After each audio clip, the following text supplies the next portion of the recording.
दोस्तों, आज की कहानी है माँ भैया की साली भी कुछ कम नहीं है। दोस्तों, कहानी शुरू करने से पहले अगर आपने हमारे चैनल को सब्सक्राइब नहीं किया है तो सब्सक्राइब कर लीजिए ताकि आपके पास पहुँचे हर नया वीडियो। प्यार का कारोबार तो बहुत बार किया है, मगर प्यार सिर्फ एक बार। घर की छत पर लाउड स्पीकर में ये डायलॉग बज रहा था और घर के अंदर माँ का लाउड स्पीकर चालू था। अरे गौतम, बिजली का बिल भरा या नहीं?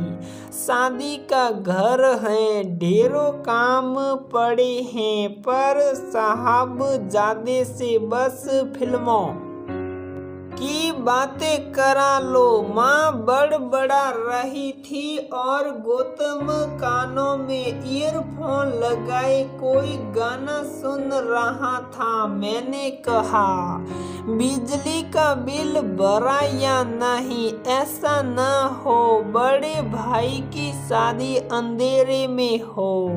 अब की माँ ने ईयरफोन निकाल दिया था। अम्मा, बिल भूल गया। लो अब और सुनो। इनकी माँ ने गुस्से से बोली, अरे मेरी प्यारी माँ, बड़े बड़े देशों में ऐसी छोटी छोटी बातें होती रहती हैं। सेनोरिटा, ओहो सॉरी माँ।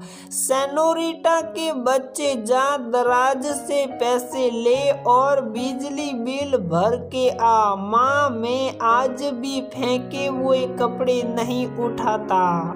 अब की अमिताभ जी की तरह गंभीर होकर बोला, जाता है या लगाऊं एक?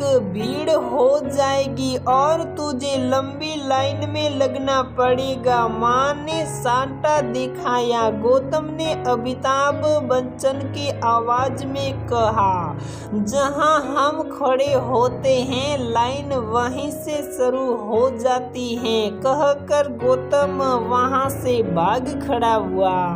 जानता था इसके आगे एक भी डायलॉग बोला तो माँ की चप्पल उसके सर पर होगी। ये शादी की तैयारियां गौरव के लिए हो रही थी। गौरव और गौतम दोनों भाई थे।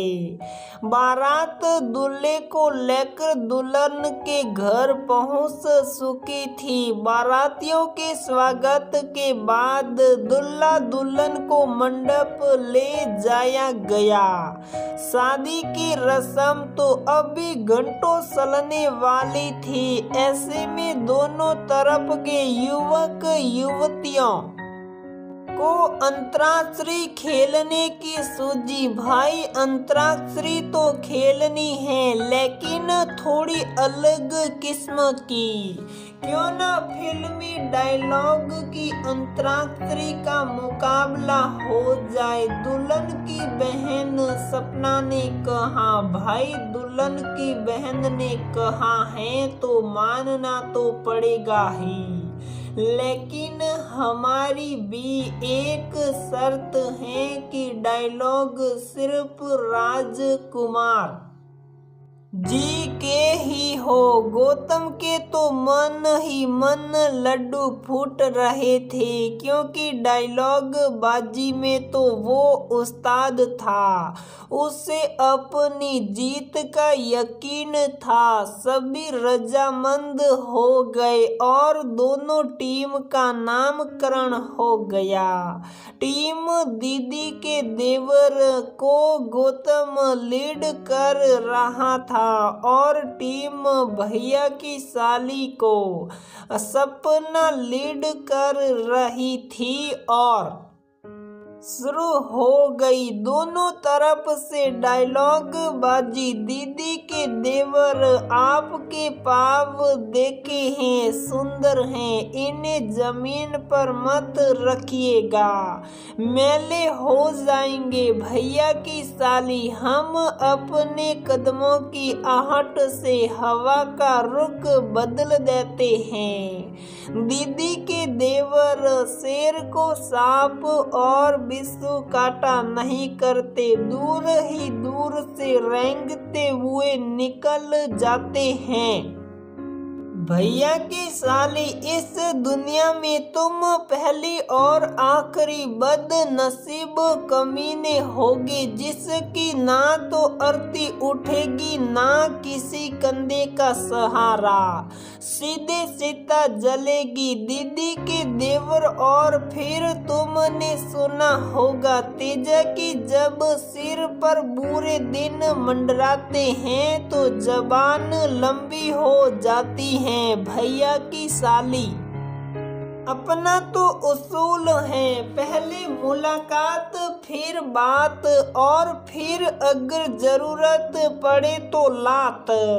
दोनों ओर से डायलॉग बाजी जारी थी, कोई हार मानने को तैयार न था। गौतम को भी समझ आ गया था जीत इतनी आसान नहीं होने वाली, लेकिन अब कर भी क्या सकता था। राजकुमार जी के डायलॉग वाली शर्त तो उसने ही रखी थी, क्या वह जनाब डायलॉग का पिटारा खाली हो गया क्या?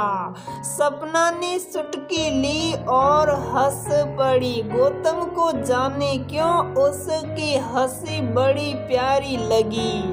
जल्द ही उसने अपने आप को संभाला, किसी भी कीमत पर वह हारना नहीं चाहता था। दीदी के देवर, हम आँखों से सुरमा नहीं सुराते बल्कि आंखें ही सुरा लेते हैं। भैया की साली, इरादा पैदा करो, इरादे से आसमान का चांद भी इंसान के कदमों में सजदा करता है। दीदी के देवर, हमने देखे हैं बहुत दुश्मनी करने वाले, वक्त की हर सांस से डरने वाले, जिसका हरम एक खुदा, कौन उसे मार सके। हम नहीं बम और बारूद से मरने वाले। भैया की साली, कोवा ऊंचाई पर बैठने से कबूतर नहीं बन जाता। मिनिस्टर साहब, ये क्या है और क्या नहीं है ये तो वक्त ही दिखलाएगा। शादी की रस्में खत्म होने वाली थी पर यह डायलॉग खत्म नहीं हो रहे थे।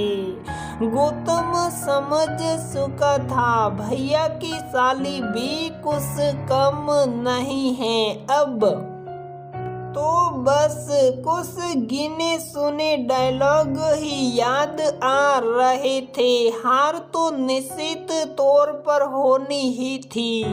दीदी के देवर, ना तलवार की धार से ना गोलियों की बौछार से बंदा डरता है तो सिर्फ परवार दिगार से। भैया की साली, काश तुमने हमें आवाज दी होती तो हम मौत की नींद से उठकर चले आते। दीदी के देवर, जिनके घर शीशे के बने होते हैं वो दूसरों पर पत्थर नहीं फेंकते। भैया की साली, हमारी जुबान भी हमारी गोलियों की तरह है, दुश्मन से सीधी बात करती है। अब गौतम ने हार मान ली थी। नहले को दहला मिल चुका था। सपना की खुशी का ठिकाना नहीं था। शादी संपन्न हो सुखी थी और सपना सभी को सहक सहक कर अपनी जीत की दास्तान सुना रही थी। पर जाने क्यों गौतम को अपनी हार का बुरा नहीं लग रहा था। सपना की आंखों में उसे अपने लिए प्यार नजर आ रहा था। सपना की जीत में उसे अपनी जीत नजर आ रही थी। वो हार कर भी जीत गया था। आखिर हार कर जीतने वाले को बाजीगर कहते हैं। तो दोस्तों, हमारी ये कहानी यहीं पर समाप्त होती है।